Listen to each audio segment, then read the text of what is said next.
마태복음 21장 28절부터 32절 말씀까지 우리 한 목소리로 다 같이 읽겠습니다. 그러나 너희 생각에는 어떠하뇨? 한 사람이 두 아들이 있는데 맏아들에게 가서 이르되 얘 오늘 포도원에 가서 일하라 하니 대답하여 가로되 아버지여 가겠소이다 하더니 가지 아니하고 둘째 아들에게 가서 또 이같이 말하니 대답하여 가로되 싫소이다 하더니 그 후에 뉘우치고 갔으니 그 둘 중에 누가 아비의 뜻대로 하였느냐? 가로되 둘째 아들이니이다. 예수께서 저희에게 이르시되 내가 진실로 너희에게 이르노니 세리들과 창기들이 너희보다 먼저 하나님의 나라에 들어가리라. 요한이 의의 도로 너희에게 보았거늘 너희는 저를 믿지 아니하였으되 세리와 창기는 믿었으며 너희는 이것을 보고도 종시 뉘우쳐 믿지 아니하였도다. 아멘. 사람들은 착각 속에 사는 경우가 많습니다. 즉 잘못된 상식을 가지고 살아가는 경우가 많다는 것입니다. 다이어트의 상식도 그렇습니다. 보통 끼니를 굶으면 살이 빠진다는 것, 그것은 잘못된 상식입니다. 왜냐하면 한 끼를 굶게 되면 그 다음 끼에 굉장히 허기지다 보니까 자신도 모르는 사이에 허겁지겁 먹게 되고, 그렇게 먹은 것은 본인은 적게 먹었다고 생각하지만 절대 적게 먹은 게 아닙니다. 허기진 만큼 그만큼 많이 때우게 돼 있습니다. 보상심리가 작용돼서 또 더 크게 더 많이 먹게 돼 있습니다. 그리고 그 다음날 또 한 끼 굶죠. 그리고 또 반복됩니다. 그리고 결국은 위가 더 커지게 되고, 그리고는 자신은 아무리 먹어도 배고파지게 되고 적게 먹었다고 생각하지만 실제로는 더 살은 쪄가는 것입니다. 그래서 차라리 이 다이어트를 하는 사람들의 전문가들의 이야기를 들어보면 차라리 굶지 말고 몇 끼니마다 먹으라는 겁니다. 적게 먹는 게 중요한 것이지 굶는 게 중요한 게 절대 아니라는 거죠. 중국 당국이 장례식장에서 스트립쇼, 뱀쇼 때문에 골머리를 앓고 있다고 뉴스에 나왔습니다. 지난 2월 15일 허베이성에서 이 장례식장에서 이 스트립쇼를 하는 이 공연단 매니저가 행정구류 15일을 받고 또 벌금으로 약 1,200만 원 정도를 벌금으로 물었답니다. 이 농촌 지역에서 이 장례식 스트립쇼가 굉장히 성행하는데 이유가 뭔지 물었더니 가능한 사람들이 많이 참석하면 참석할수록 죽은 사람에 대한 예가 된다고 생각을 했다는 겁니다. 참 신기한 일이죠. 아니 사람들이 많이 모인다고 죽은 사람이 다시 살아나겠습니까? 아니면 갑자기 지옥 같은 사람이 사람들 많이 모인다고 응원해준다고 천국으로 이동을 하겠습니까? 그럼에도 불구하고 사람들은 이런 착각 속에 살아가는 것입니다. 부모에게 효를 행하는 것도 그렇습니다. 수많은 사람들이 돈을 많이 벌어서 부모에게 효를 하겠다는 생각을 가진 경우가 많습니다. 절대 틀린 생각 아니죠. 돈 있어야 효도도 더 잘할 수 있지 않겠습니까? 틀린 생각은 아닌데 문제는 부모님이 살아계실 때 돈을 충분하게 벌 수 있느냐는 겁니다. 우리가 나름 돈 벌었을 때 되면 부모님은 이미 나이 들어서 아무리 좋은 걸 사드려도 먹기가 힘들고, 아무리 좋은 곳을 여행해드리고 싶어도 걷기가 힘들고 여행조차도 불가능할 때가 오기 때문에 사실은 이것은 허황된 꿈에 불과한 것입니다. 말 그대로 착각이죠. 그리고 실제 여유가 있을 때는 이미 부모님은 떠나고 난 다음일 경우가 의외로 많다라는 것입니다. 따라서 많은 사람들이 그러다 보니까 이제 제사상 차려놓고 묘를 치장하고 이런 것이 효인 줄 알고 효를 행하려고 하는데 그건 절대 효가 아닙니다. 살아계실 때 잘해야지 죽고 난 다음에 묘 크게 만들면 뭐 하겠습니까? 상다리 부러지도록 차려놓으면 뭐 하겠느냐고요. 결국 먹는 건 자기들 아니에요? 상 차려놔도 결국 먹는 사람들은 자기들이잖아요. 가신 분이 먹지는 않습니다. 오셔서 갑자기 음식이 줄어든거나 평소에 부모님이 좋아하셨던 음식들이 갑자기 없어지는 경우가 없어요. 다 자기들이 먹는 겁니다. 따라서 진짜 효는, 참된 효는 지금 살아계실 때 하는 것입니다. 사랑하는 성도 여러분, 착각 속에 빠지 말고 잘못된 상식 속에 살지 말고 성경 말씀 그대로 살아계실 때 부모님께 효를 행하고 또 내가 살아있을 때 우리 하나님께도 이웃에게도 사랑하며 선을 베풀며 의를 실천하는 여러분 모두가 되어지길 주의 이름으로 축원합니다. 오늘 성경은 직접적으로 효에 관한 내용은 아닙니다. 예수님의 비유에서 등장하는 내용이기 때문에 그렇습니다.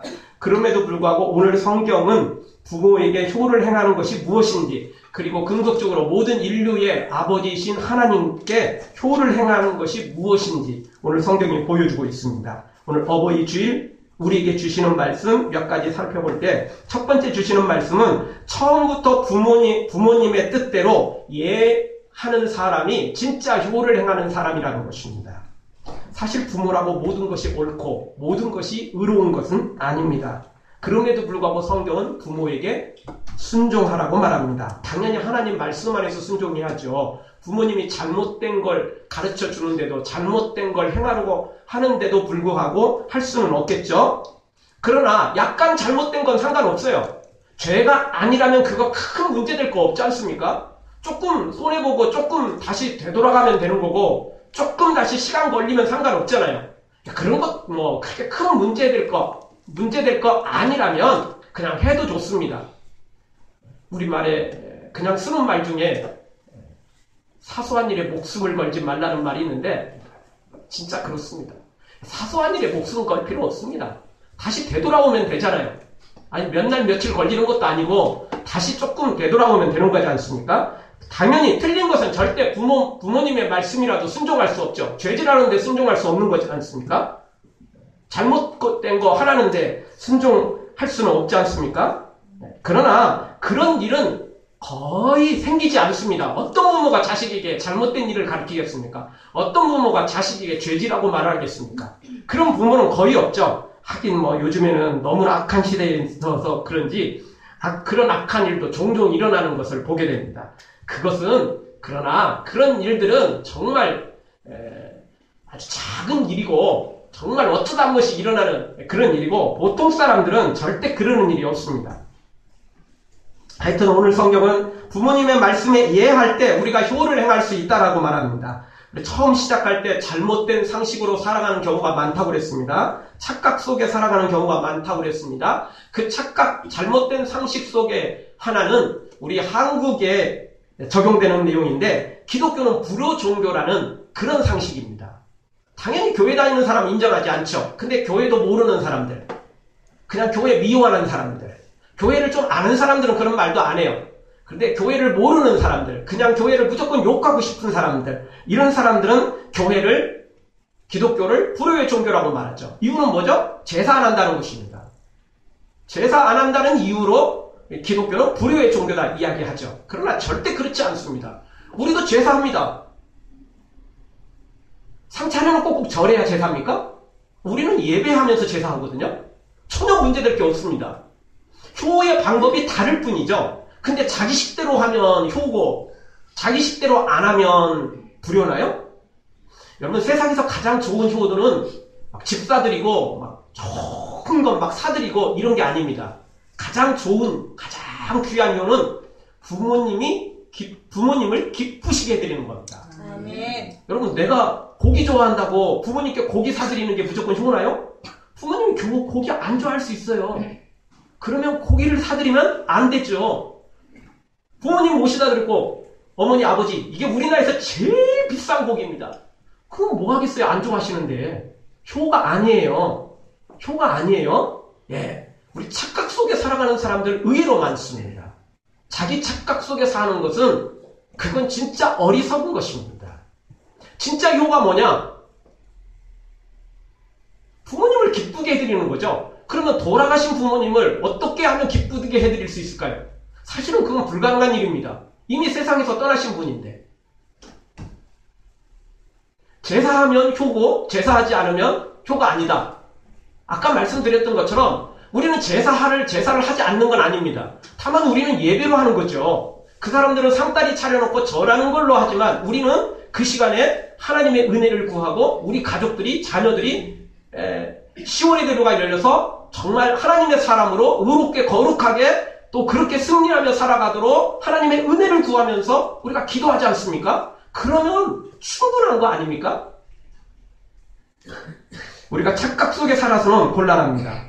다시 한번 우리가 이 착각하는 것들, 잘못된 상식을 벗어버리고 진짜 하나님이 원하시는 것, 진짜 의로운 것, 진짜 우리가 효를 행할 수 있는 것, 진짜 우리가 사랑할 수 있는 것, 이런 방법들을 우리가 다시 한번 생각해보고 이 첨단 문명이 과학이 발달하는 이 시대에 잘못된 상식 버려버리고 우리가 정말 상식적으로 생각해도 또 우리가 가진 지혜로 생각해도 부족함 없는 그런 길을 걸어갔으면 좋겠습니다. 오늘 28절에 보면 한 부모에게 두 아들이 있었습니다. 포도원에 가서 일하라고 부탁을 합니다. 수확기였고 무엇보다 수확이 늦으면 포도가 버릴 수 있기 때문에 이 부모가 두 아들을 불러서 포도원에 가서 일 좀 하라고 부탁을 하는 겁니다. 여러분, 이 부탁을 한다는 이야기는 평소에 두 아들이 포도원에 가서 일을 했다는 이야기입니까? 일을 안 했다는 이야기입니까? 안 했다는 이야기죠. 매일 포도원에 가서 일했다면 굳이 이런 부탁을 할 필요가 없죠. 야, 오늘 또 포도원 가자, 이렇게 되겠죠. 오늘 또 일하러 가자, 이렇게 되겠죠. 그런데 특별한 일이었어요. 두 아들을 불러서 내일은 특별한 날이니까 너희들도 와서 포도원에 가서 일을 좀 해라, 이렇게 말한 거죠. 그 이야기는 평소에 안 했다는 이야기입니다. 이번에는 중요하다는 거죠. 중요해서 부탁을 한 겁니다. 즉 수확기가 됐고 수확이 늦어지면 포도가 잘못될 수 있기 때문에 버려버릴 수도 있기 때문에 특별히 부탁을 한 거죠. 자, 이거 중요한 부탁입니까? 부탁이 아닙니까? 그렇다면 이 중요한 부탁을 아들이라면 당연히 순종해야죠. 아들이라면 당연히 지켜야죠. 결국 자기 먹을 거고 자기 가족이 사는 거거든요. 당연히 이거 아들이라면 가족이라면 이해해야만 되는 것입니다. 사랑하는 성도 여러분, 할 수만 있거든 부모님에게 이해하고 효를 행하는 여러분들 되어지기를 주의 이름으로 축원합니다. 두 번째 주시는 말씀은 약속은 지켜야 된다는 것입니다. 수많은 사람들이 약속을 헌신착처럼 버려버린 시대에 살고 있습니다. 다른 사람과 약속을 너무나 쉽게 지금 어기고 있고 버리고 있는 시대에 살고 있습니다. 믿음의 사람은 약속을 잘 지켜야 됩니다. 특별히 부모님과의 약속은 더더욱 잘 지켜야 됩니다. 가족이다 보니까 법적 구속력이 없다 보니까 이 약속을 쉽게 어기게 됩니다. 다른 사람과의 약속은 도장을 찍는 경우가 많고 또 그 약속은 구두로 했다 할지라도 증인들이 있기도 하고 또 자기가 안 지키면 엄청난 손해를 볼 수 있기 때문에 신용의 문제가 있기 때문에 잘 지키려고 하는데 가족과 부모님과의 약속은 법적 구속력이 없거든요. 설사 돈 거래를 조금 해도 도장 찍는 경우는 그렇게 많지 않거든요. 그냥 쉽게 넘어가 버리거든요. 그러다 보니까 너무 쉽게 가족이니까 편하게 생각해서 쉽게 어기는 경우가 있습니다. 따라서 오늘 우리가 조심해야 됩니다. 다른 사람과의 약속도 잘 지켜야 되지만 부모님과의 약속 더더욱 잘 지켜야 됩니다. 못 지킬 때는 그만한 사정이 있을 때는 미리 이야기하면 되는 거죠. 그런데 약속을 지키지도 안 해놓고도 큰 소리 치는 경우가 의외로 많다는 것입니다. 여러분, 약속은 지키라고 있는 것이지 어기라고 있는 거 아닙니다. 시대가 아무리 악해져도 절대 약속은 지키라고 있는 거지 어기라고 있는 게 아니라는 것입니다. 여기 29절에 보니까 큰아들은 큰아들답게 예합니다. 아버지, 제가 포도원에 가서 열심히 일하겠습니다. 이렇게 큰 소리를 칩니다. 그런데 무슨 일을 벌이죠? 철떡같이 믿고 있었던 이 큰아들, 대답은 그냥 무렁차게 했던 이 큰아들, 결국 휴가를 가버립니다. 동네 친구들하고 가서 놀아버리죠. 포도원 까마득히 잊어버리고 자기 즐길 것 즐기는 것을 보게 됩니다. 약속만 해놓고 뒤에 가서 자기 마음대로 하는 사람들, 이거 바르지 못한 것입니다. 특별히 부모님께 이러는 사람들 절대 옳은 것이 아니라는 것입니다. 요즘 이 부모님들이 나이가 들고 이제 마지막을 생각하게 되면 보통 자식들한테 유산을 이렇게 띄워주는 경우가 있습니다. 미리 이렇게 유산을 주는 경우가 있습니다.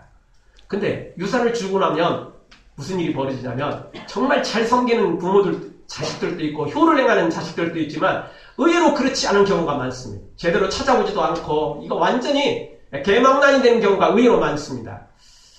우리 성도님들이야 크게 그런 자식들도 없고 그러니까 지금 줘도 상관은 없겠지만 그래도 가능한 그냥 붙잡고 있으십시오. 자식한테 그렇게 막 주려고 할 필요 없습니다. 누구든지 마찬가지입니다. 사람이라면요 누구든지 그렇게 자기 손에 들어오면 안일해지고 게을러지고 나태해질 수밖에 없습니다. 그래도 부모님이 끝까지라도 1,000만 원이라도 붙잡고 있을 때 그래도 자식들도 더 긴장해서 열심히 하지 미리 주면 소용없어요. 소용없습니다. 사람과의 관계도 똑같습니다. 애들도 똑같습니다. 미리 돈 주고 심부름 시키면요 심부름이 잘 안 될 가능성이 높습니다. 다 심부름 다 잘 뜨고 난 다음에 돈을 줄 때 그 심부름이 아주 잘 됩니다.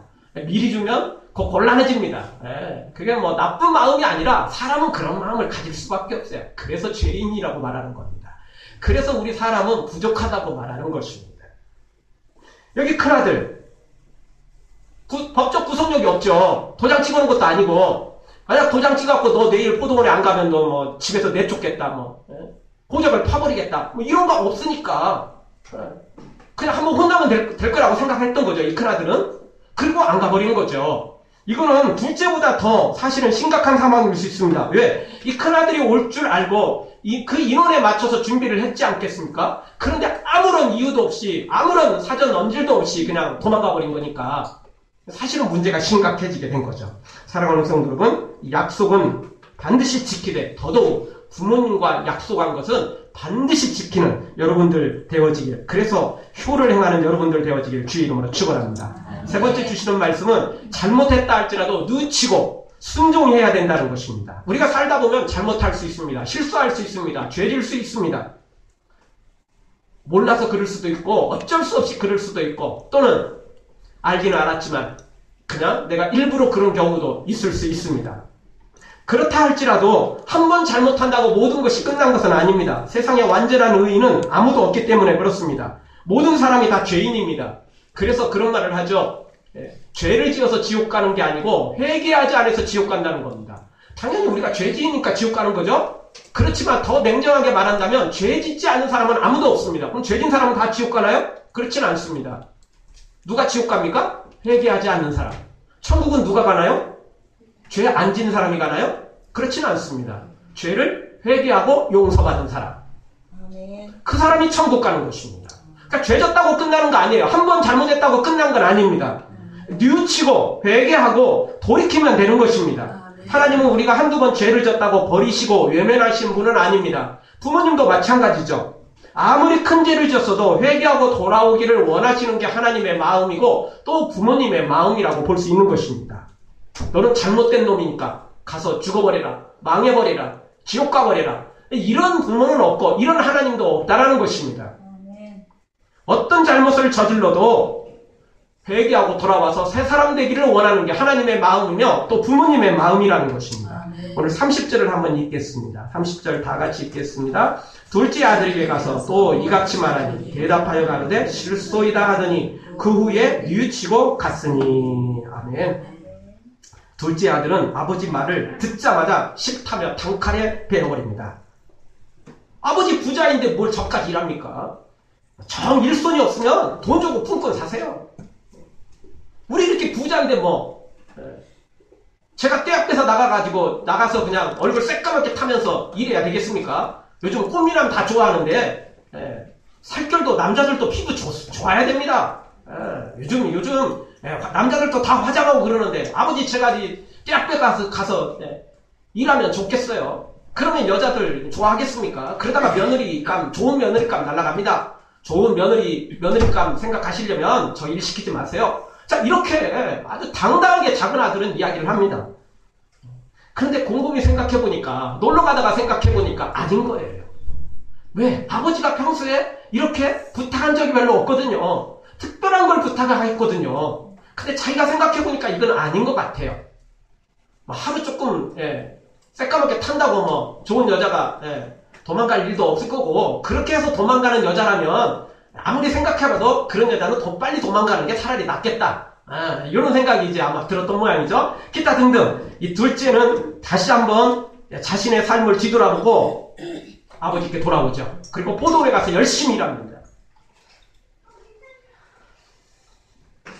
뉘우치고 돌아오는 사람, 이 사람이 진짜 효자이며 이런 사람이 진짜 하나님 앞에서도 인정받는 사람이 되는 것입니다. 대답만 그럴듯하게 하는 것보다 중요한 건 실천입니다. 마지막이 중요한 것입니다.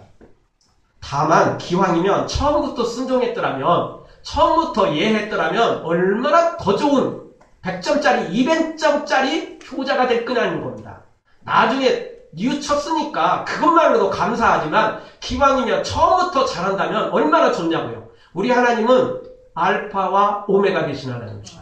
처음과 나중이 되신 하나님이죠. 기왕이면 우리도 처음부터 마지막까지, 처음부터 나중까지 그렇게 하나님 닮아서 그렇게 효를 행하고 선을 행하고 의를 행하는 게 좋다는 것입니다. 다만 우리가 죄인인지라, 우리가 부족한 사람인지라 중간에 잘못됐다 할지라도 빨리 뉘우치는 것이 중요하다는 것입니다. 사랑하는 성도 여러분, 작은 아들처럼 잘못했더라도 뉘우치고 회개하고 돌아와 효를 행하는 성도들이 되어지기를 주의 이름으로 축원합니다. 마지막 네 번째 주시는 말씀은 하늘 아버지이신 하나님의 뜻대로 살 때 천국을 소유할 수 있다는 것입니다. 하령이가 아주 어렸을 때 어느 날 집에서 질문을 던졌습니다. 집에 있는 아빠하고 하늘에 있는 하나님 아버지하고 누가 진짜 아빠예요? 질문을 던졌어요. 제가 하마터면 가짜 아빠가 될 뻔했어요. 얘 입장에서는 아마 그게 고민거리였던 거예요. 유치원 때였거든요. 분명히 집에도 아빠가 계시는데 하나님 아버지, 하늘에 계신 아버지 이렇게 부르니까 도대체 우리 아빠는 진짜 아빠는 누군지 얘 입장에서는 헷갈릴 수 있죠. 헷갈릴 수 있습니다.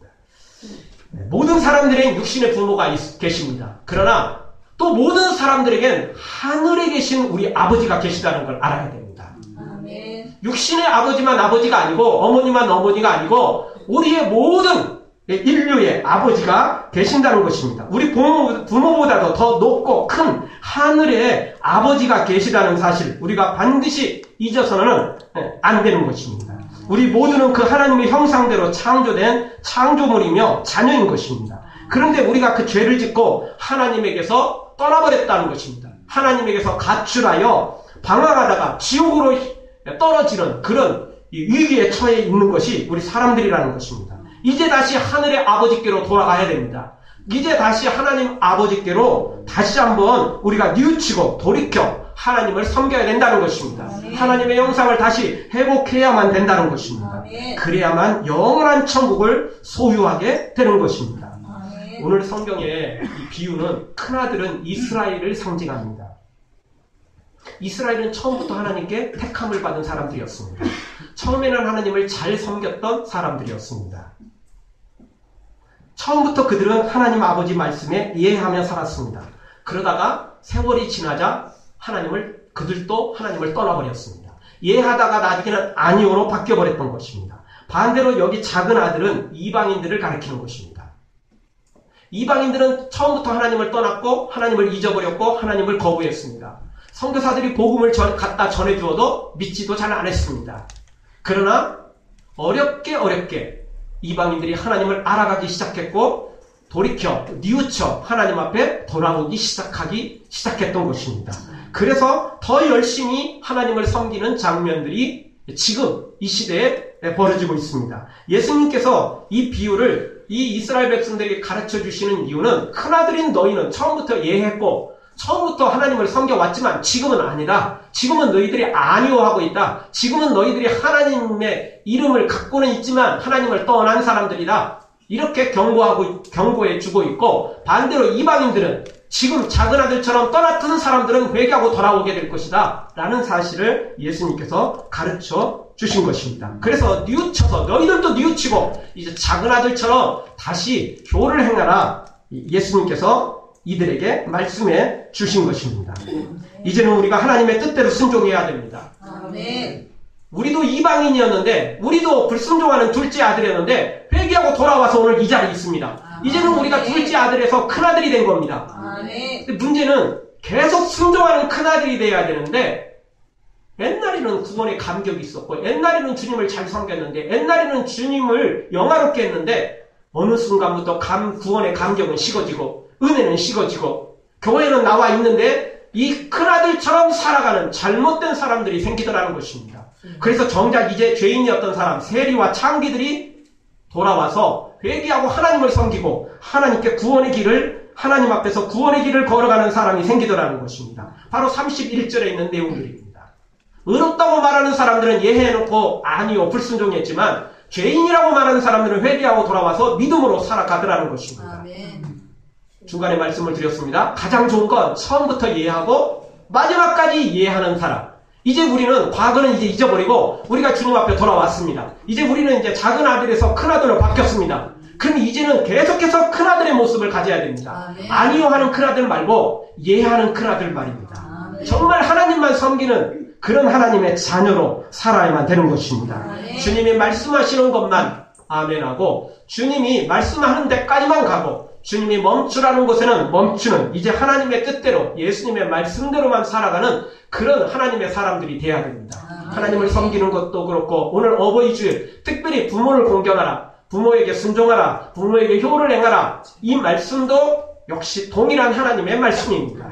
우리가 이것도 순종하며 살아가야만 된다는 것입니다. 뜻하신 그곳에 나 있기 원합니다.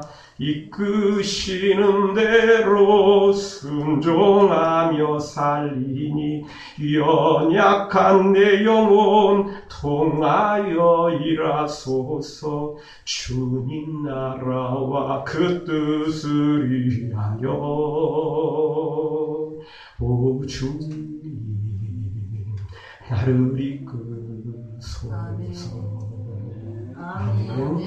이제 주님 뜻대로만 주님 말씀하시는 곳에 가고 주님이 멈추라는 곳에는 멈추고 약하지만 부족하지만 나를 들어 사용하여 주시옵소서. 은혜의 말씀으로 저를 붙잡아 주시옵소서. 이제는 주의 뜻대로만 순종하며 살겠습니다. 그렇게 기도하시고 이제 회개하고 뉘우쳐 돌아왔으니 이제는 절대 주님 떠나지 말고 가출하지 말고 이제는 아니요 하지 말고 오직 예하고 아멘하고 순종해서 특별히 부모님께 순종하고 형제 자매들에게 사랑을 베풀며 온 세상 영혼들을 사랑하는 그런 하나님의 말씀대로 순종하는 자가 되어 위대한 하나님의 뜻을 이루는 하나님의 자녀들 되어지기를 주의 이름으로 축원합니다. 아멘. 기도하겠습니다. 우리 동성으로 한번 기도할 때 주님 우리에게